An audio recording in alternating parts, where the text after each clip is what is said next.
Jesús. Amén. Hoy es el día 15 de mayo y el día 15 de mayo es el día llamado el Día Internacional de la Familia. El Día Internacional de la Familia. La familia como Dios la ha planeado y la diseñó un padre y una madre.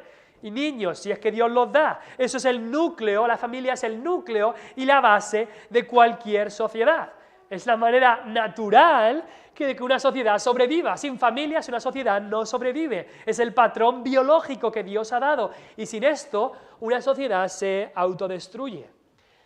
Por eso me duele en el corazón, y te debería de doler a ti también, cuando justo esta semana el gobierno de España ha aprobado un proyecto de hacer más leyes sobre el aborto, para que pueda haber más abortos sin restricciones, incluso para que una niña de 16 y 17 años pueda abortar, pueda matar a su propio hijo sin tener que consultarlo con sus padres. Una niña de 16 y 17 años que necesita un permiso parental para ir a una excursión, pero que no necesita permiso parental para matar a su propio hijo. Le quitamos la importancia a la familia y nos cargamos la sociedad, como estamos viendo en nuestro país.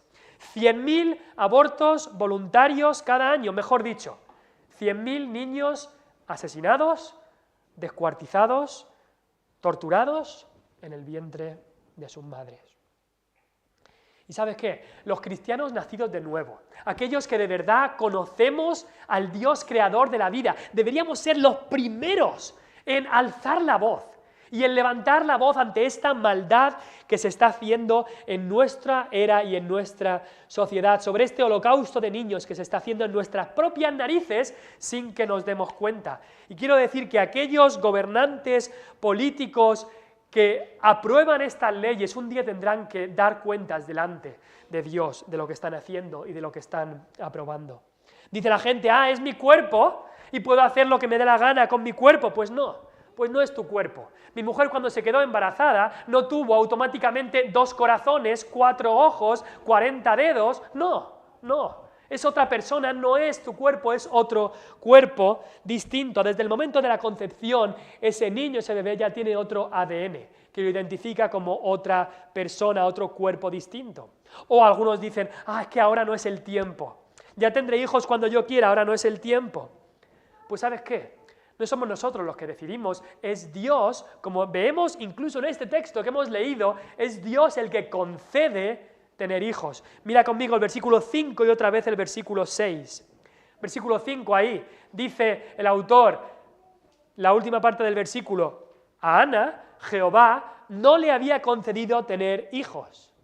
Es Dios el que concede tener hijos. Y otra vez el 6, porque Jehová no le había concedido tener hijos. 2 veces lo repite. Los hijos son un regalo, una herencia que Dios los da si quiere y cuando quiere. No cuando nosotros queremos o algunos dicen, cuando la ciencia quiere. Hay muchos avances científicos y la gente piensa que ellos pueden decidir lo que quieran, pero tenemos que llevar mucho cuidado con utilizar medios que desprecian la vida para conseguir algo que Dios no ha concedido.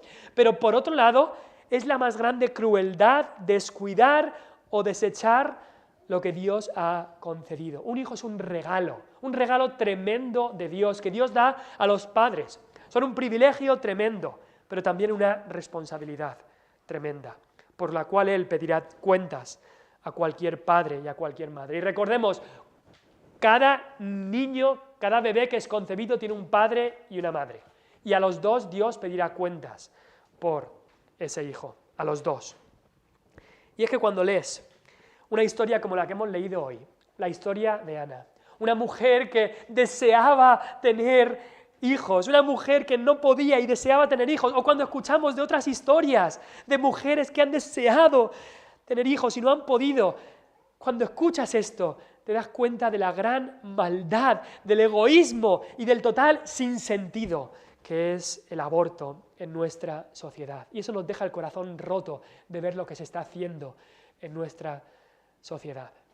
En el tiempo de Ana no era distinto. También allí había personas que se habían desviado de los caminos de Dios y estaban cogiendo los niños que tenían y sacrificándolos a dioses falsos, como hoy hacen también el mundo. Los niños que Dios da los sacrifican para su propio beneficio, para su propio egoísmo. Ana, leemos aquí que tenía el corazón roto.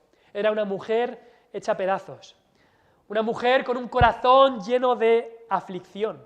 ¿Por qué? ¿Por qué estaba esta mujer con el corazón lleno de aflicción? Pues básicamente por dos cosas. Primero, porque como hemos leído, Dios no le había concedido tener hijos. Y en segundo lugar, su corazón estaba afligido y roto, porque también tenía una rival, la otra mujer de su marido, que le irritaba, que buscaba siempre el acoso, el enfrentamiento continuo con Ana. Y era una mujer con un corazón afligido, una persona con un corazón roto.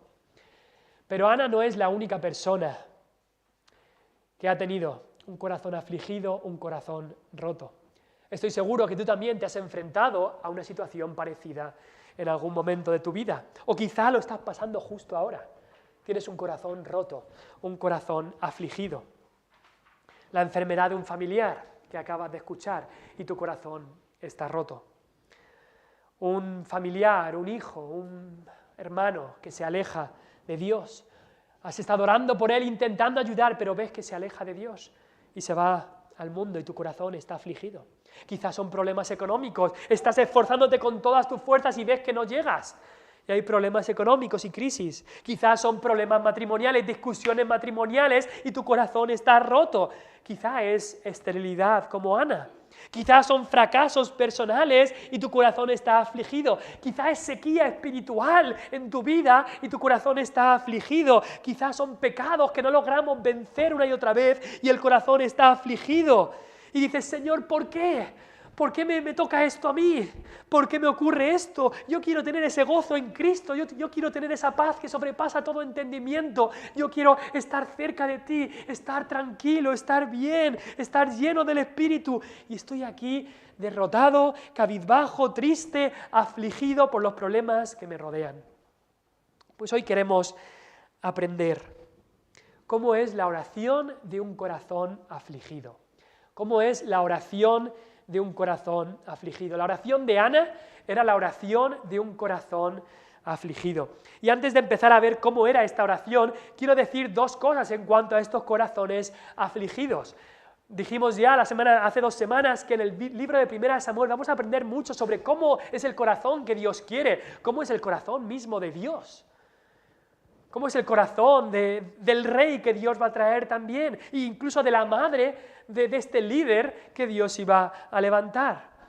Y queremos ver que Dios utiliza corazones afligidos. Dios utiliza corazones afligidos como el de Ana para llevar a cabo sus propósitos de ayuda, de salvación, de liberación. Tenemos que enterarnos que la aflicción es una parte de la vida cristiana.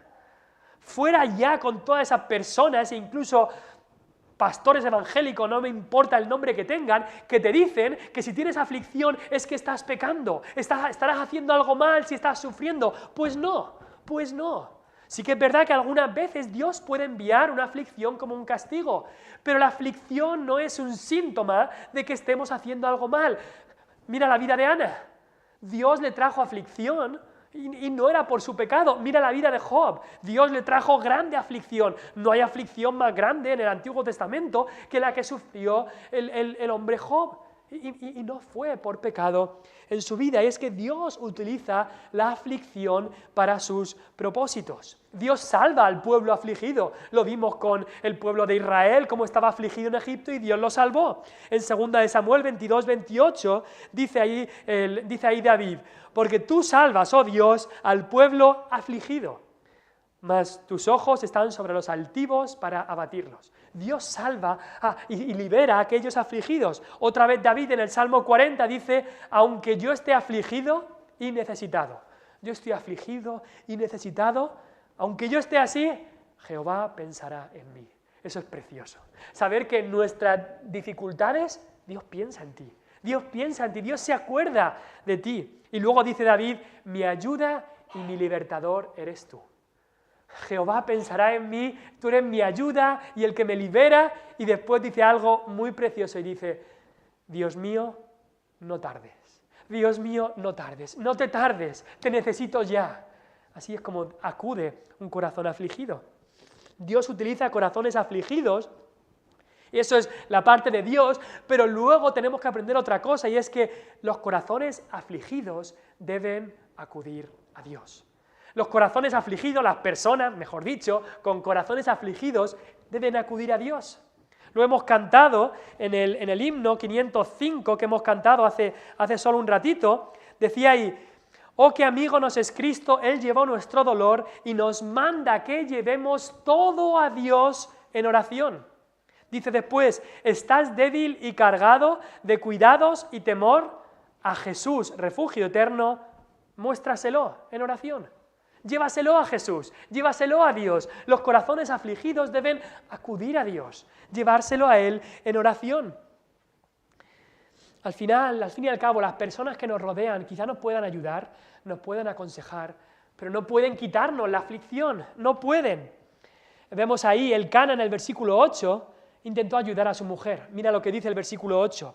Elcana a su marido le dijo: Ana, ¿por qué lloras? ¿Por qué no comes? ¿Por qué está afligido tu corazón? Vemos aquí un marido que, aunque lo que dijo después tampoco era lo mejor, pero un marido que se ocupaba y se preocupaba por su mujer y cuidaba de su mujer y se interesaba por su mujer, y eso es un ejemplo para todos los que somos maridos. Debemos de preocuparnos y cuidar a nuestra mujer como Elcana se interesaba. Pero incluso la ayuda de un marido, de una mujer, de un familiar, de un amigo, no puede quitarnos esa aflicción.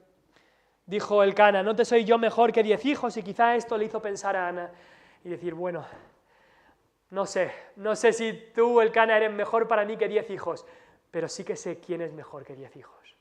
Y lo que hizo Ana es levantarse, comer y beber e ir a Dios. Porque Dios sí que es mejor que 10 hijos, seguro, seguro. Y a Él fue a acudir. ¿Para qué cargar yo con mi aflicción, dice Ana, y con mi angustia, si puedo llevársela a Dios? Echa sobre Jehová tu carga y Él te sustentará. No dejará para siempre caído al justo. En la aflicción debemos aprender que debemos acudir a Dios. Acudir a Dios. Eso hizo Ana. Se dio cuenta de la aflicción de su corazón y fue corriendo a Dios en su aflicción. Estaba justo ella en Silo, donde estaba el tabernáculo que representaba la presencia de Dios. Y lo que hizo es levantarse y sabía dónde ir. Sabía a dónde ir cuando venía la aflicción y los problemas. Te pregunto, ¿sabes tú a dónde ir? ¿Sabes tú a dónde ir cuando viene la aflicción y los problemas? ¿Qué es lo primero que haces cuando escuchas esa mala noticia? ¿Qué es lo primero que haces cuando estás con el corazón afligido y roto? Que sea ir al Señor. No ir a familiares a llamarles, no publicarlo en Facebook que todo el mundo se entere, sino ir al Señor en oración. ¿Y sabes qué? Si la aflicción nos lleva más cerca de Dios, entonces la aflicción no será tan mala como pensamos. Spurgeon, el predicador Spurgeon, dijo estas palabras. Dijo: he aprendido a besar la ola que me lanza hacia la roca eterna. Piénsalo. He aprendido a besar la ola que me lanza hacia la roca eterna. Muchas veces decimos: yo pensaba que esta ola de tempestad me iba a ahogar, esta aflicción me iba a ahogar. Pero nos damos cuenta que si esta aflicción nos lanza, esta ola nos lanza hacia la roca eterna, que es Dios, que es Cristo, entonces dice: aleluya a Dios por la aflicción. Bienaventurado sea Dios por darme esta aflicción, si esta aflicción me lleva a Cristo. He aprendido a besar la ola que me lanza hacia la roca eterna. El apóstol Santiago dijo algo parecido en Santiago 5, versículo 13. Dijo: ¿está alguno entre vosotros afligido? ¿Está alguno entre vosotros afligido? ¿Y cuál es la respuesta? Haga oración. ¿Está alguno entre vosotros afligido? Haga oración. Es exactamente lo que dijo Ana. Varias veces sale ahí la palabra afligido, aflicción. ¿Y qué hace ella? Hacer oración. Ir a Dios en oración. Así que queremos ver cómo fue la oración de Ana. Tenemos algunas cosas que queremos ver. En primer lugar, fue una oración de congoja. Congoja habla de pena, de llanto y de lágrimas. Versículo 10 nos habla ahí de amargura de alma y que lloró. Eso es un dolor. Versículo 15 nos habla de que ella estaba atribulada de espíritu y que ha derramado su alma. Versículo 16 habla de la magnitud, eso significa de lo mucho de sus congojas o de sus penas y de su aflicción. Ana estaba llena de congoja, de pena, de lloro, de llanto, de lágrimas por las circunstancias en las que estaba. Leemos de sus lágrimas por lo que ella estaba pasando, de sus lágrimas por este hijo deseado que no venía. Pero hay algo muy curioso. Ella estaba llorando delante de su familia, lo leemos ahí en el versículo 8, que su marido le dice, ¿por qué lloras? Y ella se dio cuenta de decir, espérate, estoy llorando aquí delante de mi familia, yo tengo que llorar delante de Dios primero. Yo tengo que llorar delante de Dios. Así que leemos ahí que ella deja de llorar, come y bebe y va a la presencia de Dios. Y ahí es donde llora. Y ahí es donde derrama las lágrimas. Quizá ella conocía ese versículo de Job 16, que Job decía, Dios es mi testigo, mi testimonio está en las alturas, disputadores son mis amigos, y después dijo Job, mas ante Dios derramaré mis lágrimas. Somos muy dados a llorarle a nuestros amigos, a llorarle a nuestros padres, a llorarle a nuestro cónyuge, pero ante Dios es ante el cual debemos derramar nuestras lágrimas. Y Dios, ¿sabes qué? Él se acuerda de las lágrimas. Él se acuerda de cada lágrima que tú derramas si las derramas delante de Él. Incluso hay un versículo que dice que nuestras lágrimas están escritas en su libro. Todas las lágrimas que tú derramas delante de Dios, Dios las escribe y las recuerda en su libro. Dios no se olvida de tu aflicción y de tus lágrimas y las apunta, las guarda. Y creo que una de las características que nos falta en el mundo cristiano en la actualidad es que nos faltan lágrimas. Nos faltan lágrimas, nos hace falta dolor de corazón. El mundo nos quiere hacer insensibles, nos quiere hacer el mundo. Con todo lo que vemos, con todo lo que hay, el mundo nos quiere hacer cínicos, insensibles, que no pensemos en las realidades eternas. ¿Te das cuenta de que alrededor tuya hay gente viviendo, quizá enfrente tuya, quizá al lado de tu casa, y que están desesperados? Quizá hay gente que vive enfrente tuya y que estén pensando incluso en suicidarse. ¿Te das cuenta que aquellos incluso que te rodean se están perdiendo? De que cada día mueren miles de almas en España que no conocen a Cristo. ¿Te das cuenta de que la obra de Dios, el servicio a Dios requiere sangre, sudor y lágrimas? Te quiero preguntar, ¿cuándo es la última vez que lloraste delante del Señor? Piénsalo, ¿cuándo es la última vez que lloraste delante del Señor? Me lo pregunto a mí mismo, ¿cuándo es la última vez que lloré delante del Señor? Y sí que es verdad que hay personas que son más dadas a llorar que otras, pero ¿cuándo es la última vez que tu corazón, mejor dicho, lloró delante del Señor? Quizá no derramaste una lágrima física, pero tu corazón estaba llorando delante de Dios. ¿Sabes cómo servía el apóstol Pablo a Dios? Dice el apóstol Pablo que él servía a Dios con mucha humildad y con muchas lágrimas. Con mucha humildad y con muchas lágrimas. Y es que Dios utiliza la aflicción y las lágrimas, como hemos dicho, para llevarnos más cerca de Él. La oración de Ana era una oración de congoja, de lágrimas. Pero en segundo lugar también era una oración constante. Hoy todos los términos, las características van a empezar por la letra C, así que para los que estén apuntando es más fácil. Una oración de congoja, pero también una oración constante. El apóstol Pablo en Romanos 12, versículo 11 y 12 dice, en lo que requiere diligencia, no perezosos, fervientes en espíritu, sirviendo al Señor, gozosos en la esperanza, sufridos en la tribulación, constantes en la oración. Constantes en la oración. Y es que la oración de un corazón atribulado y afligido debe ser constante. Eso de yo voy, le dejo mi petición y ya está, no, eso no es constante. Tú cuando quieres algo de verdad no haces eso. No vas, lo dejas y a ver si cuela. No, vas constantemente para buscar algo. Si un chico quiere de verdad una chica, no le envía un mensajito y espera ya que le diga que sí, a que se casen. No, va y lo busca y le habla y le regala y la mima para ganar su amor. Y nosotros pensamos que la oración es como, bueno, yo he orado una vez por eso, lo nombré una vez hace 3 años, ya Dios tiene que contestar. Eso no es ser constante en la oración. Orar constantemente significa oraciones sin cesar, oración sin parar. Significa vivir en la presencia de Dios. Significa que la oración es una parte más de tu vida, es tu aliento, es parte de tu día a día. Significa que vives al lado de Dios. Significa, sí, que vas en el coche, estás conduciendo, y el día que estás solo conduciendo, vas hablando con Dios, mientras conduces, y vas contándole lo que te pasa. Significa que estás pelando patatas en tu casa, y significa que empiezas a hablar con Dios, y le dices lo que te pasa. Significa también que estás curando olivas, y estás hablando con el Señor, y estás diciéndole lo que te pasa, y la gente dirá, esa persona está loco. No, esa persona conoce a Dios, y vive en la presencia de Dios. Eso hacían los profetas. Elías decía, vive el Señor ante cuya presencia estoy. Vivían estas personas como si Cristo mismo estuviera al lado suyo, a la derecha, a la izquierda, enfrente, atrás. Vivían en la presencia de Dios. ¿Os acordáis de la viuda y el juez injusto? Esa viuda, aunque el juez era injusto, venía y venía y venía y venía a rogarle. ¿Cuánto más nosotros debemos ir al juez justo a rogarle? Orar constantemente, constantes en la oración significa orar sin cesar, pero orar constantemente significa también oraciones largas. Y dices, ¿cómo que oraciones largas? Pues mira lo que dice el versículo 12. Mientras ella oraba largamente delante de Jehová. Mientras ella oraba largamente delante de Jehová.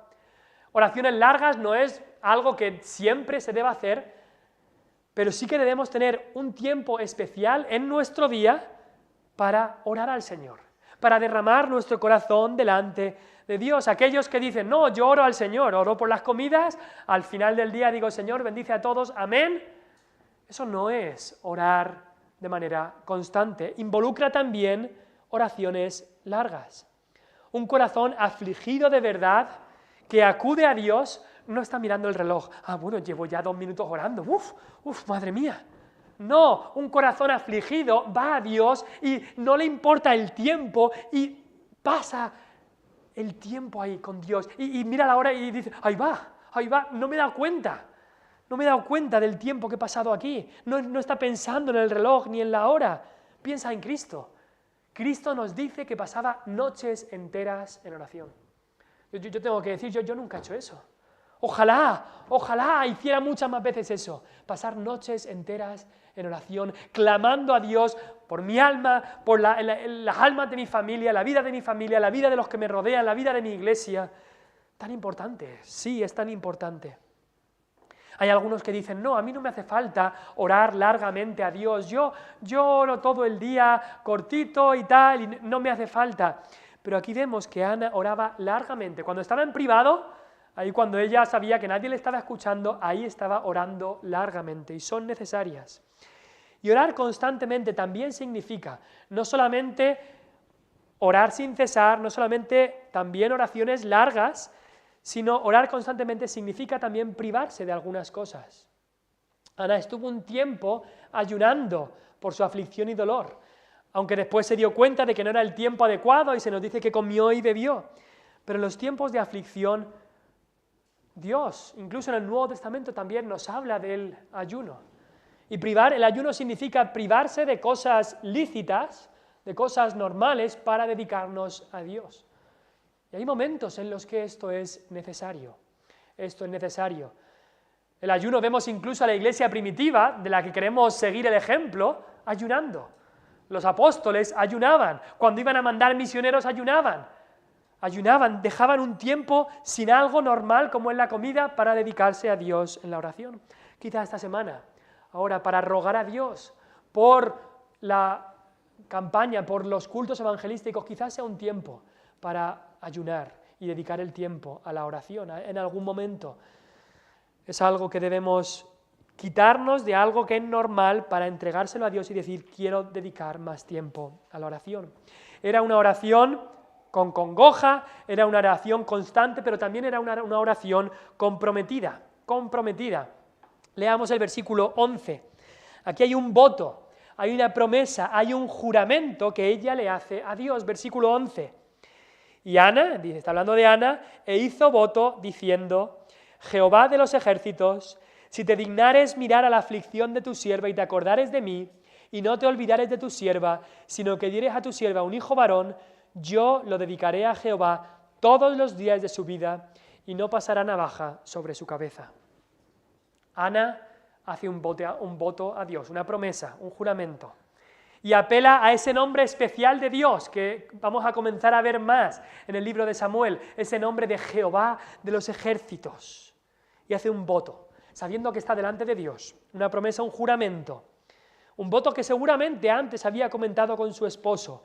En este voto, ella le pedía a Dios un hijo varón, ese hijo que sería, sí, levita de nacimiento, porque Elcana era de la tribu de Leví, pero ese hijo que también por el voto iba a ser nazareo. Nazareo era un tipo de voto que Dios había dado en la ley para aquellos que querían consagrar su vida a Dios o consagrar la vida de sus hijos, pues por eso dice que no pasaría navaja sobre su cabeza, sería nazareo para Dios, consagrado a Dios.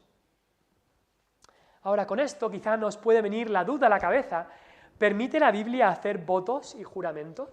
¿Permite la Biblia eso?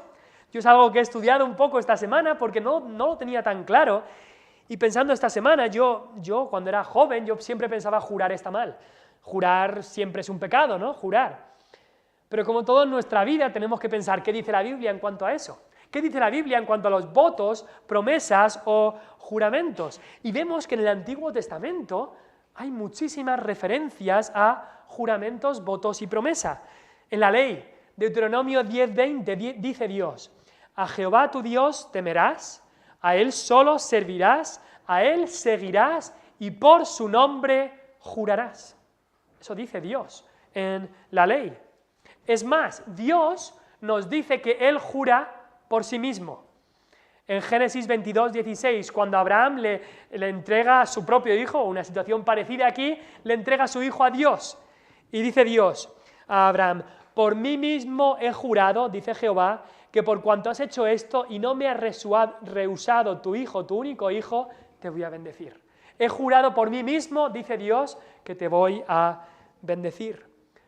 En las leyes que dio Dios, hablaban de votos voluntarios a Dios. Gente hacía votos y se comprometía a entregarse a Dios o a hacer estos votos. Ahora llegamos al Nuevo Testamento. Y entonces hay gente que dice: pero bueno, Jesús en el Sermón del Monte, Jesús dijo ahí: no juréis, sino que vuestro sí sea sí y que vuestro no sea no. Pero lo que Cristo está condenando ahí no son todos los promesas solemnes o juramentos o votos, porque Él no vino para abrogar la ley, sino para cumplirla. Sino lo que estaba condenando ahí son los votos falsos, utilizar el nombre de Dios para justificar nuestras mentiras. ¿Cuántas veces hemos escuchado a gente decir: te lo juro por Dios? Están utilizando el nombre de Dios en vano, porque luego hacen justo lo contrario. Eso es algo muy solemne, muy solemne y muy serio, muy serio. Cristo no estaba diciendo que no debemos prometer solemnemente nada, sino que ni que los votos y los juramentos no le agradan a Dios, sino que esto es algo muy serio, y que cuando prometamos algo debemos siempre cumplir, y más cuando ponemos a Dios por testigo. El mismo Cristo, cuando hablaba algo, toda su palabra es verdad, pero cuando quería recalcar algo, decía Él: de cierto te digo. Eso está recalcando Él, estaba prometiendo que esto era verdad, estaba haciendo que las palabras que le estaba diciendo eran la verdad.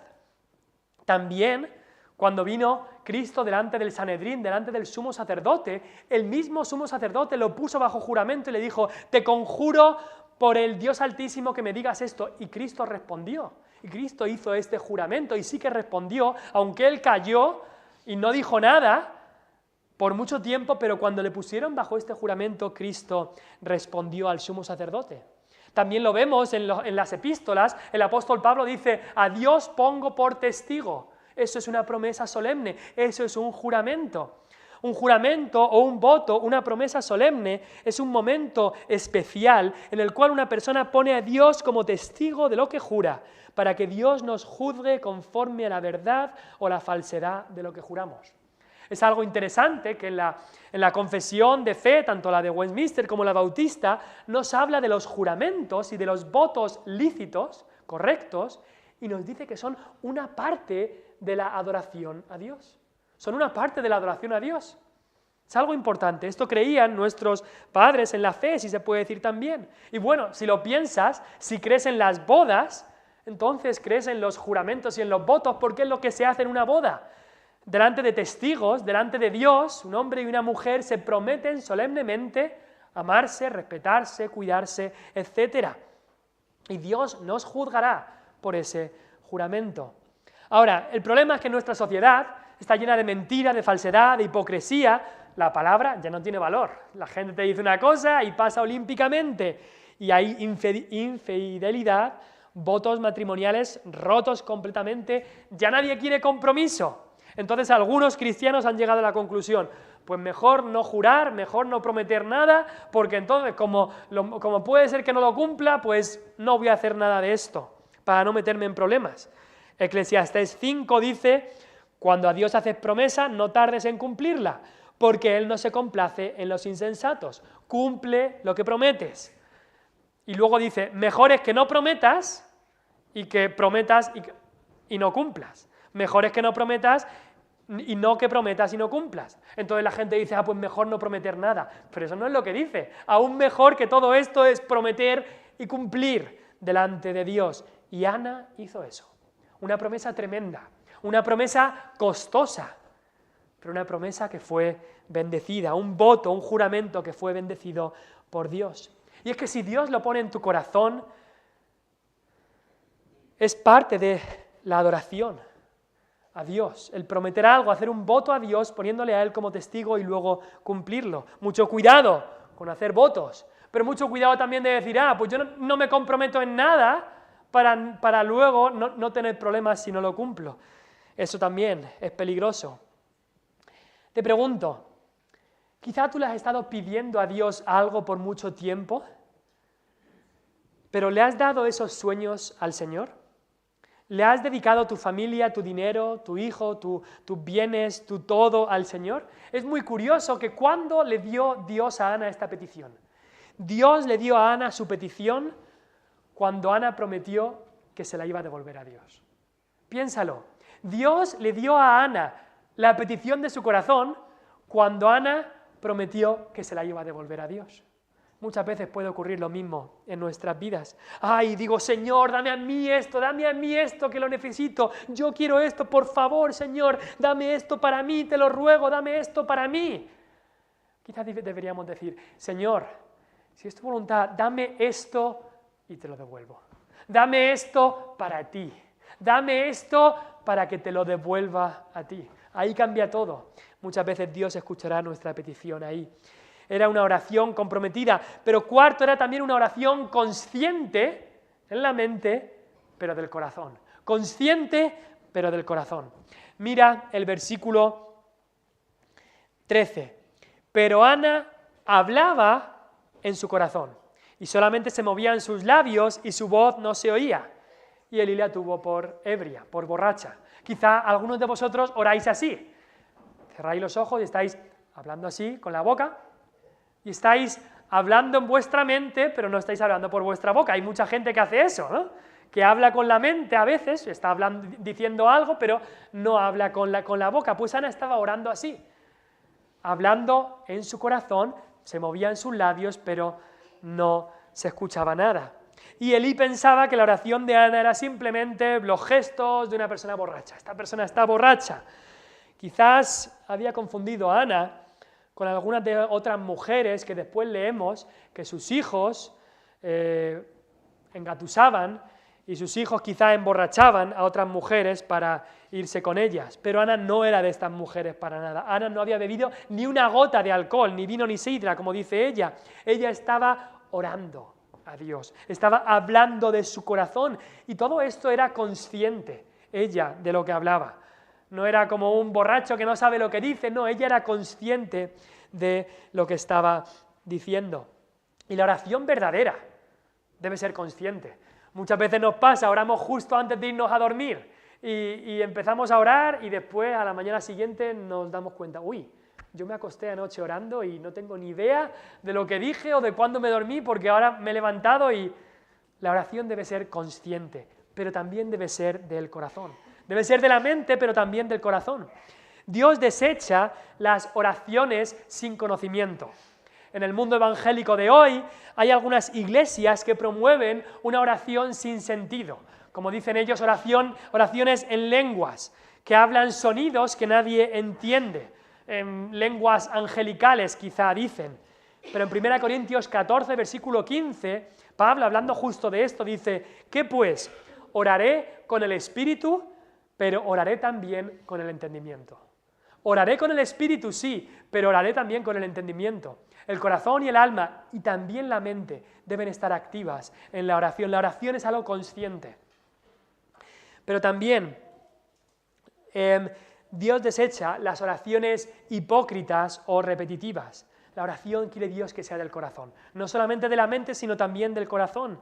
Es algo tan precioso. E incluso algunos de vosotros me habéis contado que escuchar las oraciones de otros fue lo que Dios utilizó para acercaros más a Él. Escuchar la oración de un cristiano sincero que viene y simplemente sin grandes palabras viene y le habla a Dios. Eso es la oración, es hablarle a Dios con nuestra mente y con nuestro corazón y decirle lo que nos pasa, decirle nuestras cargas, decirle lo que pensamos, decirle lo que queremos, decirle lo bueno que es Él, de corazón y con nuestra mente. Eso es lo que es la oración, eso es lo que hizo Ana, hablaba en su corazón, pero hablaba con el entendimiento en la oración. Fue una oración de congoja, fue una oración constante, fue una oración comprometida y fue una oración consciente y del corazón. En quinto lugar, y aquí ya no vemos características sino cosas que ocurrieron, fue una oración cortada. Una oración cortada, ¿por qué? Porque Elí, este sacerdote, la interrumpió.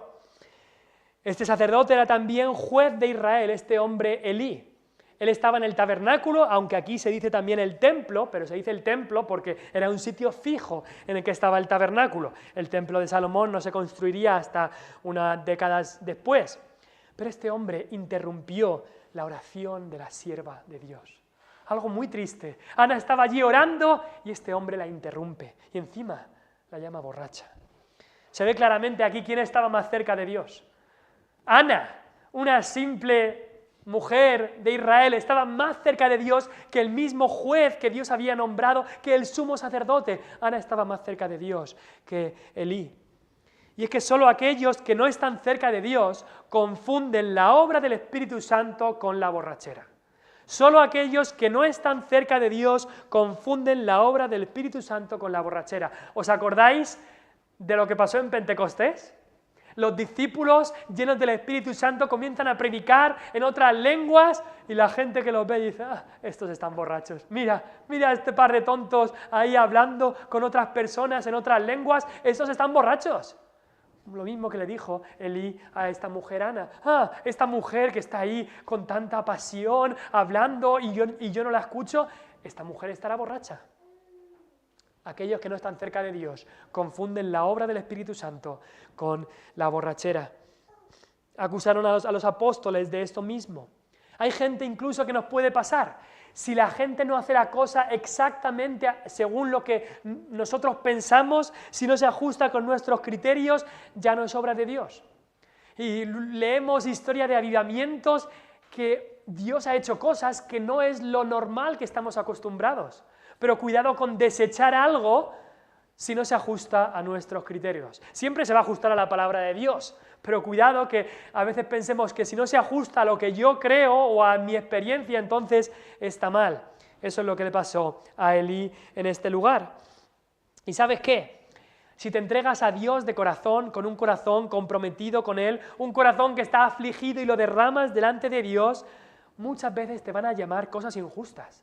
Cosas muy injustas, como le pasó a Ana. La llamaron borracha. Ella dice, yo me entrego a Dios y me llaman borracha. A Moisés, ¿sabes qué? Lo acusaban de autoritario. Al hombre más manso que había, lo acusaban de autoritario. A David, que tenía mucha misericordia de mucha gente, lo acusaban de sanguinario. A Jesús lo llamaron endemoniado y rebelde, a Jesús mismo. A Pablo lo acusaban de trastornar el mundo. Es que eso es un trastornador. A los primeros cristianos, por celebrar la Santa Cena, los llamaban caníbales, por comer lo que representaba el cuerpo y la sangre de Cristo. A Ana la acusaron de borracha. Y aquellos que sirven a Dios muchas veces van a recibir acusaciones injustas. Y Ana recibió esto también, este hombre que la interrumpió, que cortó su oración.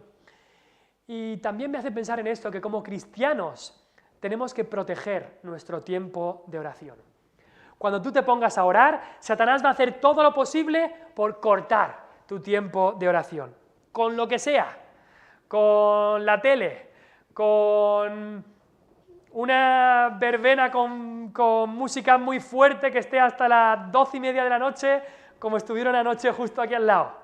Con lo que sea, va a intentar, con música, con voces de otras personas que te llamen, con cualquier cosa, con el móvil que te llamen, con mensajes, Satanás va a intentar cortar e interrumpir tu tiempo de oración. Lo va a hacer y si de verdad te has puesto a orar, lo habrás experimentado.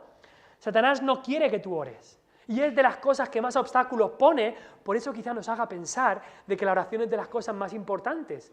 Quizás Satanás no pone tantos obstáculos para que tú vengas aquí a la iglesia. Pero cuando te pones a orar de verdad, Satanás pone muchos más obstáculos. Y eso nos habla de la importancia de la oración. Y es por eso que Cristo, cuando habló de la oración, dice, cuando ores, entra en tu aposento.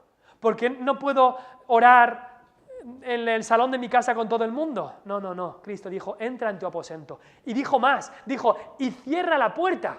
Pero ¿por qué tiene que estar la puerta cerrada? Porque Cristo quiere que quites las distracciones, que quites las interrupciones y que te dediques a la oración.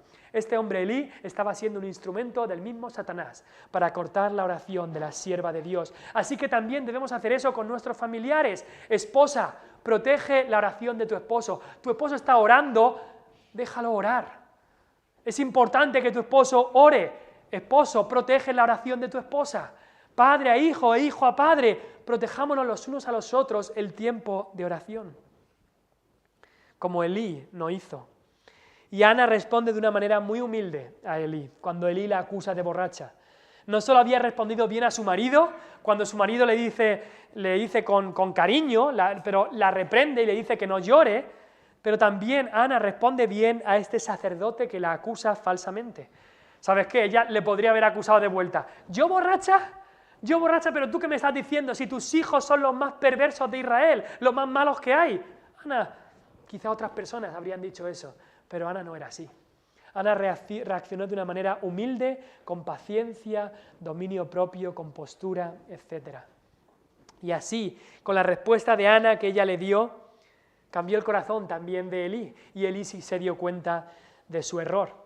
Y no solo fue una oración cortada, sino una oración confirmada, porque Elí respondió, versículo 17, ve en paz y el Dios de Israel te otorgue la petición que le has hecho. Y ella dijo, halle tu sierva gracia delante de tus ojos. Y se fue la mujer por su camino y comió, y no estuvo más triste. Ana oró hasta que tuvo la seguridad que Dios le había dado la respuesta. Su petición había sido confirmada. No tenía aún el hijo en sus manos, no tenía incluso el hijo en su barriga, pero ella sabía que su oración ya la tenía. Estaba segura que Dios o le iba a dar a Samuel, a su hijo, o le iba a dar algo mejor. Así que la carga se había ido y dice ahí, no estuvo más triste. Antes tenía un corazón afligido, ahora tenía un corazón gozoso. Y había dos razones para esto. Primero es que ella le había dejado su carga al Señor. Cuando traemos al Señor nuestra carga tenemos que hacer eso, dejársela ahí. Muchas veces traemos al Señor la carga y nos la llevamos de vuelta. No. Cuando lleves al Señor tu carga, la dejas con el Señor. Te la quitas, te quitas la mochila de la carga y la dejas con el Señor y te vas a casa sin la carga. No te la vuelvas a llevar. Entonces, no tiene sentido. Ana había dejado su carga con el Señor, pero también Ana Dios había utilizado al sumo sacerdote para confirmar la oración de Ana. Elí se dio cuenta de su error y añadió su propia oración a la de Ana. Y le dice ahí, ve en paz, y el Dios de Israel te otorgue la petición que le has hecho. Aquí hay una imagen muy especial, porque Elí era el sumo sacerdote, y Elí añade su oración a la oración de Ana. ¿Qué os hace pensar eso? Que nosotros cuando vamos a Dios en oración tenemos al sumo sacerdote que es Cristo, y cuando oramos en el nombre de Cristo, Cristo añade su oración a la nuestra y la presenta delante del Padre. Y entonces podemos saber que tenemos la petición que le hemos dado, porque Cristo va a clamar por nosotros delante del Padre. Cristo, el sumo sacerdote, va a clamar delante de nosotros, delante del Dios Todopoderoso. Ana había estado luchando con Dios, como Jacob había estado luchando con ese ángel y había dicho, no te dejaré hasta que no me bendigas. Y ella estaba segura ahora de que Dios la iba a bendecir. Y en último lugar, la oración de Ana fue una oración contestada. Versículos 19 y 20, y leyéndolos ya acabamos. Levantándose de mañana, adoraron delante de Jehová, volvieron y fueron a su casa en Ramá. Y Elcana se llegó a Ana su mujer, y Jehová se acordó de ella. Aconteció que al cumplirse el tiempo después de haber concebido Ana, dio a luz un hijo, y le puso por nombre Samuel, diciendo, por cuanto lo pedí a Jehová. Un corazón afligido como el de Ana hizo lo correcto. Trajo a Dios su petición, trajo a Dios su oración. Una oración, sí, de lágrimas, de congoja, una oración constante, una oración también comprometida. No una oración de yo no me comprometo, no, una oración comprometida, con un voto y una promesa. Una oración también consciente. Y aunque la oración fue cortada, después fue confirmada y al final fue contestada. ¿Vamos a orar así? La oración requiere esfuerzo. La oración no es para los cobardes, para los que no quieren luchar. La oración es para aquellos que se han dedicado a Dios toda su vida y quieren luchar en oración hasta que Dios envíe la bendición. Vamos a orar.